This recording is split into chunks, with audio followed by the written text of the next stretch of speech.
Hello दोस्तों, कैसे हैं आप सब। हमारे चैनल आईक्रिप के ऊपर स्वागत है। दोस्तों, आज के दिन हम बात करने वाले हैं यूजी सेमेस्टर 6 के बारे में। दोस्तों, जैसे कि यूजी सेमेस्टर 5 का जो एग्जाम हो चुका है और आपका जो है जुलाई जो लास्ट वीक तक जो है आपका जो रिजल्ट आ जाएगा और आपका सितंबर अक्टूबर तक में जो है आपका जो है 6 का एग्जाम ले लिया जाएगा। उसका भी जल्द ही आपका एग्जाम फॉर्म फिलअप का डेट भी जल्द ही आने वाला है। तो इसमें हम आपको दिखाएंगे कि 6 में जो आपका कैसा सब्जेक्ट है, कैसा रहेगा पेपर, कितना नंबर का रहेगा, कितना पेपर रहेगा और उसमें प्रैक्टिकल नॉन प्रैक्टिकल ये सारा चीज़ देखेंगे। कितने मार्क्स का एग्जाम होगा, कितने का पास मार्क्स है, ये सारा चीज़ डिटेल में हम इसमें देखेंगे। तो चलिए दोस्तों, वीडियो को स्टार्ट करते हैं। दोस्तों, अगर आप हमारे चैनल में न्यू है या फिर आपने अभी तक हमारे चैनल को सब्सक्राइब नहीं किया तो सब्सक्राइब कर ले और बेल आइकन को प्रेस करें ताकि यूनिवर्सिटी की तरफ से जो अपडेट आती है सबसे पहले आपको मिल सके। दोस्तों, मैंने जो है आप लोग के लिए शॉर्ट नोट्स यहाँ पे बनाया है, उस पे मैं आप लोग को यहाँ पे डिटेल में समझाने वाला हूँ। तो सबसे पहले मैंने यहाँ पे आपका जो प्रैक्टिकल और नॉन प्रैक्टिकल सब्जेक्ट यहाँ पे लिखा है, क्योंकि इसी प्रैक्टिकल और नॉन प्रैक्टिकल का जो मार्क्स होता है वो थोड़ा डिफरेंट होता है। तो इसलिए सबसे पहले मैंने यहाँ पे जो है ये प्रैक्टिकल सब्जेक्ट है, आप देख लेंगे। ये सारा जो है physics, chemistry, zoology, botany, home science, geography, psychology, geology, ये सारे जो है प्रैक्टिकल सब्जेक्ट हैं। और इस साइड मैंने लिखा है ये सारे जो है नॉन प्रैक्टिकल सब्जेक्ट है, यानी कि ये सब सब्जेक्ट में जो प्रैक्टिकल नहीं होता है। क्योंकि बहुत सारे स्टूडेंट कंफ्यूज जाता है कि प्रैक्टिकल जो है वो सारे सब्जेक्ट में होता है, हमको भी देना होता है। तो इसलिए मैंने यहाँ पे ये लिख देता हूँ ताकि कि आप लोग क्लियर हो जाएं कि आपके सब्जेक्ट में जो है प्रैक्टिकल है या नहीं है, चाहे वो ऑनर्स हो या फिर जो है जनरल इलेक्टिव हो। तो उसमें प्रैक्टिकल, अगर सब्जेक्ट प्रैक्टिकल सब्जेक्ट है तो होगा, नहीं है तो नहीं होगा। तो ये आप यहाँ पे देख लेंगे। उसके बाद चलते हैं आप प्रैक्टिकल सब्जेक्ट मार्क्स। पहले सब्जेक्ट प्रैक्टिकल के सब्जेक्ट मार्क्स को हम यहाँ पे देखेंगे। तो जो है जो सब्जेक्ट है उसमें जो है कॉलेज और यूनिवर्सिटी दोनों तरफ से जो एग्जाम होती है, कॉलेज से जो एग्जाम होता है उसको इंटरनल एग्जाम बोलते हैं और जो यूनिवर्सिटी की तरफ से जो लेती है उसको एक्सटर्नल एग्जाम बोलते हैं। तो इंटरनल एग्जाम जो होता है, जो कॉलेज की तरफ से जो होता है वो सिर्फ थ्योरी होता है, उसमें प्रैक्टिकल नहीं होता है। अगर प्रैक्टिकल सब्जेक्ट है भी तो भी सिर्फ थ्योरी होगा, प्रैक्टिकल नहीं होगा। और यूनिवर्सिटी की तरफ से जो एग्जाम होगा उसमें थ्योरी भी होगा, प्रैक्टिकल होगा। अगर प्रैक्टिकल है तो प्रैक्टिकल भी होगा और थ्योरी तो होगा ही होगा। तो ये चीज है। तो ये इसलिए मैंने यहाँ पे जो इंटरनल जो है इंटरनल एग्जाम कॉलेज की तरफ जो उसमें सिर्फ ओनली थ्योरी लिखा है और एक्सटर्नल वाला में मैंने दो पार्ट यहाँ बना दिया, एक थ्योरी और एक प्रैक्टिकल का। तो आप मार्क्स में समझते हैं। तो आपका जो पेपर है दोस्तों, वो जो टोटल जो है 4 पेपर रहेगा। पहले तो आपका 5 होता था, इसमें 4 पेपर रहेगा। 2 आपका जो है ऑनर्स पेपर रहेगा और 2 डीएससी पेपर रहेगा। एक एसएससी पेपर होता है जो कि इसमें वो नहीं रहेगा, एसएससी आपका जो यहाँ पे हट जाएगा। टोटल 400 मार्क्स का जो है आपका यहाँ पे एग्जाम होगा। 4 पेपर रहेगा, 2 honours, 2 core paper, 2 DSC paper. Core 13, core 14, DSC 3, DSC 4 ये रहेगा। इंटरनल एग्जाम जो है आपका, जो अगर प्रैक्टिकल सब्जेक्ट है तो आपका जो 15 मार्क्स का जो है आपका इंटरनल एग्जाम होगा। 15 मार्क्स से याद रखेंगे। अगर आपका प्रैक्टिकल सब्जेक्ट है तो 15 मार्क्स का आपका जो इंटरनल एग्जाम होगा कॉलेज की तरफ से। और एक्सटर्नल जो आपको जो है 60 मार्क्स होगा। अगर आपका प्रैक्टिकल सब्जेक्ट है तो एक्सटर्नल 60 मार्क्स होगा थ्योरी। तो 60 और 15 जो 75 हो गए। 75 में आपको जो है 30 मार्क्स लाना है तो आपका पास हो जाएगा। यानी कि अगर 15 में अगर इसमें अगर इंटरनल में कम लाए तो आपका एक्सटर्नल में थोड़ा ज्यादा लाना होगा। अगर एक्सटर्नल में कम लाए तो इंटरनल में थोड़ा ज्यादा लाना होगा। ये दोनों मिला के जो है आपको 30 पूरा होना चाहिए। 30 से नीचे आएगा दोनों मिला के तो आप यहाँ पे इसमें जो है आप फेल हो जाएंगे या फिर प्रमोट हो जाएंगे। तो 30 प्लस लाना आपको दोनों मिला के 75, यानी कि इंटरनल और एक्सटर्नल मिला के। ठीक है। उसके बाद 25 मार्क्स का जो है आपका जो प्रैक्टिकल होगा, क्योंकि कोर 13 कोर 14 दोनों में 25-25 का रहेगा। दोनों मिला के 50 मार्क्स होता है। 50 में से आपको 20 पास मार्क्स लाना है, दोनों मिला के, अलग अलग नहीं। दोनों मिला के जो 50 होता है, 50 में से आपको 20 लाने हैं। अगर किसी में कम लाए, कोर 13 में कम लाए तो कोर 14 में अगर ज्यादा लाए तो हो गया मैनेज। अगर कोर 13 में ज्यादा लाए, कोर 14 में कम लाए, दोनों में मिला के अगर 20 प्लस हो गया तो आपका हो गया। तो इस तरह से यहाँ पे मिला के दोनों दिया गया है। तो आपका टोटल 100 मार्क्स का यहाँ पे हो गया। 15 इंटरनल, 60 एक्सटर्नल थ्योरी और 25 एक्सटर्नल प्रैक्टिकल। तो आपका 100 मार्क्स यहाँ पे पूरा हो गया। उसके बाद डीएससी में भी सेम चीज है। सेम जैसे कोर में है उसी तरह डीएससी में भी है। प्रैक्टिकल में उसी तरह 25-25 करके 50 रहेगा, उसमें से 20 मार्क्स आपका पास का रहेगा। और इसमें जो 25 मार्क्स जो प्रैक्टिकल होता है दोस्तों, इसमें आपका जो राइटेन भी होता है। यहाँ बता दें आपको, एक राइटेन एग्जाम होता है कॉलेज में लिया जाता है 5 नंबर का। फिर उसमें प्रैक्टिकल कॉपी भी होता है, वाइवा होता है, प्लस अटेंडेंस और कॉलेज बिहेवियर उसमें 5 नंबर का होता है। इससे ये सब मिला के आपका जो है 25 यहाँ पे रहता है। जो प्रैक्टिकल होता है उसमें सारा मिला के रहता है। ऐसा नहीं कि प्रैक्टिकल सिर्फ कॉपी दिए या फिर वहां पे जाके लिखे, सारा मिला के यहाँ पे होता है। तो ये आपका प्रैक्टिकल सब्जेक्ट का ये मार्क्स हो गया, ये आपको क्लियर हो गया है। कोई भी डाउट हो, कंफ्यूजन हो, आप निश्चित आप जो है नीचे कमेंट बॉक्स में कमेंट कर सकते हैं, टेलीग्राम ग्रुप में भी मैसेज कर सकते हैं। इसका टोटल मार्क्स जो है 400 है, 400 में से 160 आपको लाना है, तो आप पास हो जाएंगे। और यहाँ पे जो जो पास मार्क्स होता है वो 40% होता है। जितने भी आपका फुल मार्क्स है उसमें से 40% निकाल लीजिए, वो आपका पास मार्क्स हो जाता है, इसलिए मैंने वहाँ पे लिख दिया है। अब आते हैं नॉन प्रैक्टिकल सब्जेक्ट को लेके, जिस जिस सब्जेक्ट में प्रैक्टिकल नहीं होता है वो सब्जेक्ट में यहाँ पे हम बात करेंगे।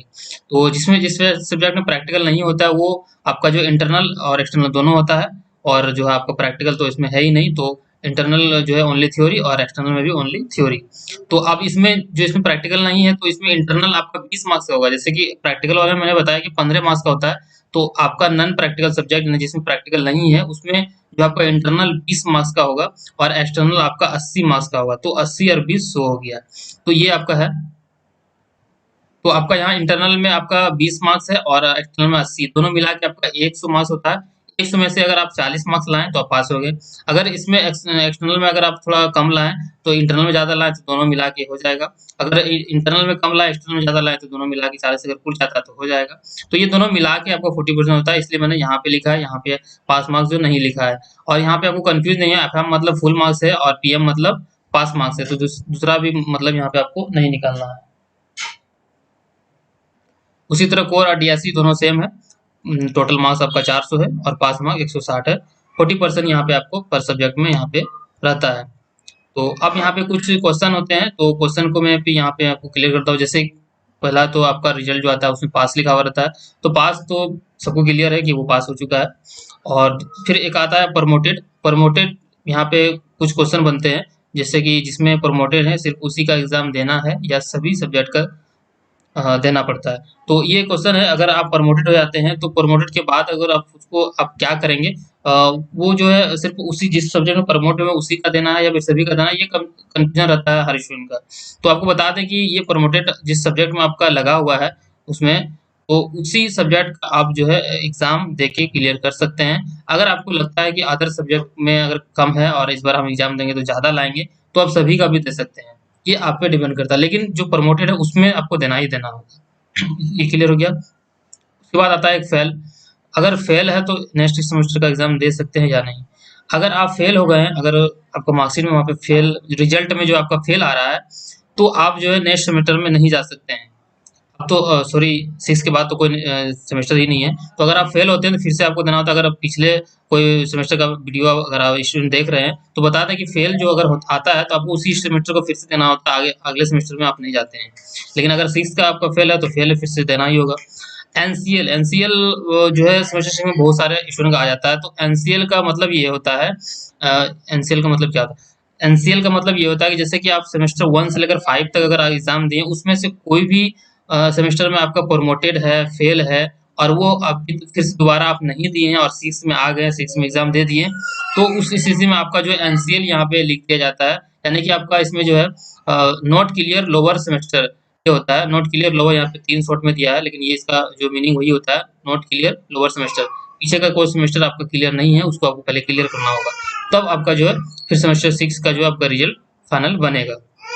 उसके बाद एक आता है पेंडिंग का। अगर आपका रिजल्ट पेंडिंग दिख रहा है, तो यानी कि आपका अगर पेंडिंग दिख रहा है तो कुछ उसमें मिसमैच हुआ होगा, आपका सब्जेक्ट जो आपका पेपर है उस पे कुछ मिस्टेक हुआ होगा। तो उसके लिए आपको अगर पेंडिंग आपका रिजल्ट में दिख रहा है तो तुरंत आपको अपने कॉलेज में कॉन्टैक्ट करना है, वहाँ पे एप्लीकेशन वगैरह लिख के देना है। तो वहाँ से फिर से तो आपका जो है आपका पेपर वगैरह है फिर से रीचेक वगैरह होगा और आपका जो रिजल्ट है वो सही कर दिया जाएगा। तो याद रखिए, जिसका भी पेंडिंग आएगा वो तुरंत अपने कॉलेज में जाके कॉन्टैक्ट करेंगे, वहाँ पे एप्लीकेशन वगैरह लिख के देंगे। एबी बहुत तरह का जो है सब्जेक्ट में एबी लिखा हुआ रहता है। एबी का मतलब होता है एब्सेंट इन एग्जाम। तो अब इसमें सवाल आता है कि अगर एब्सेंट किस सब्जेक्ट में होते हैं तो फेल माना जाएगा या प्रमोट। तो ये इस पे डिपेंड करता है कि अगर एक सब्जेक्ट में है, 2 सब्जेक्ट में है तो आपको प्रमोटेड ही करता है। अगर ज़्यादा, अगर 4-5 यानी कि पेपर में अगर आप एब्सेंट है 3-4-5 इस तरह से, तो आपको वहाँ पे फेल कर दिया जाता है। ये जो है जीटी पे डिपेंड करती है। इस पे मैं फाइनल 100% इस पे नहीं बताऊंगा कि कई सारे स्टूडेंट का तीन तीन पेपर में भी अगर एबी है तो उसको जो प्रमोट किया गया है, तो इस तरह से देखा गया है। तो वो आपका जो उस पेपर पे डिपेंड करता है। उसके बाद आता है यहाँ पे फॉर्मूला का। तो फॉर्मूला का भी मैं यहाँ पे डायरेक्ट इसी में बता देता हूँ आपको कि जो आपका 6 का जो फॉर्मूला है, यूनिवर्सिटी की तरफ से जो है नोटिस है कि यूनिवर्सिटी का जो रूल है उस फॉर्मूला पे आपको निकालना होगा। जैसे जनरली फॉर्मूला वगैरह होता है, उस पे जो है आपका जो है इसमें परसेंटेज आपको नहीं निकालना है। फॉर्मूला ये है 10 इंटू CGPA, यानी कि 10 गुना करना है आपको CGPA जो आपका 6 में आएगा उससे, और माइनस कर देना है 4.5 से, आपका जो परसेंटेज आ जाएगा एक्चुअल। तो ये यूनिवर्सिटी ने ये बताया ये फॉर्मूला कि इसी फॉर्मूला बेसिस पे आपका जो परसेंटेज रहेगा। तो आपको जो परसेंटेज निकालना है अपना क्वेश्चन का SKMU का स्पेशली, तो ये आपको इस फॉर्मूला पे आपको अपना परसेंटेज निकालना है। जो नॉर्मली जो फॉर्मूला से होता है उससे नहीं निकालना। हाँ, नीचे जो आपका 1 से 5 तक जो सेमेस्टर है उसमें आप निकाल सकते हैं, क्योंकि उसमें CGPA नहीं रहता है, उसमें SGPA रहता है, सेमेस्टर का वो रहता है। और यहाँ पे क्वेश्चन, दो क्वेश्चन है, DSC में कौन कौन से सब्जेक्ट होंगे और SSC में कौन सा सब्जेक्ट रहेगा। तो यहाँ पे SSC वाला तो क्लियर है कि SSC आपका इसमें रहेगा ही नहीं। और पहला है DSC में कौन कौन से सब्जेक्ट रहेगा। DSC में जो सब्जेक्ट जो रहेगा उसके लिए मैं एक अलग से वीडियो बना के आप लोग को दिखाऊंगा कि कौन से सब्जेक्ट में कौन सा DSC आपका रहेगा। किसी किसी में 2-3 भी रहता है, ग्रुप A ग्रुप B इस तरह से रहता है। तो जितने भी होगा एक्सपेक्टेड जो है ज़्यादातर जो रहते हैं उसको लेके मैं एक वीडियो बना दूंगा और आपको दिखा दूंगा क्या कैसे रहता है। क्योंकि एग्जाम फॉर्म फिलअप का जो अभी टाइम है करीब 1 से 1.5 महीने, तो मैं तब तक वीडियो आप लोग को प्रोवाइड करा दूंगा, ताकि आपका जो एग्जाम फॉर्म है गलती ना करें और सही से सही आप जो है अपना DSC पेपर सेलेक्ट करें।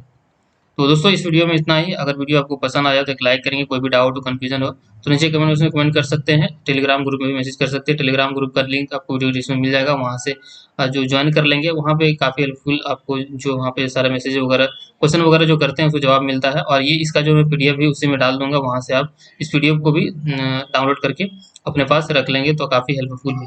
तो चलिए दोस्तों, मिलते हैं फिर किसी नेक्स्ट वीडियो में न्यू प्लेस के साथ। तब तक के लिए हमारे वीडियो को देखने के लिए बहुत बहुत धन्यवाद।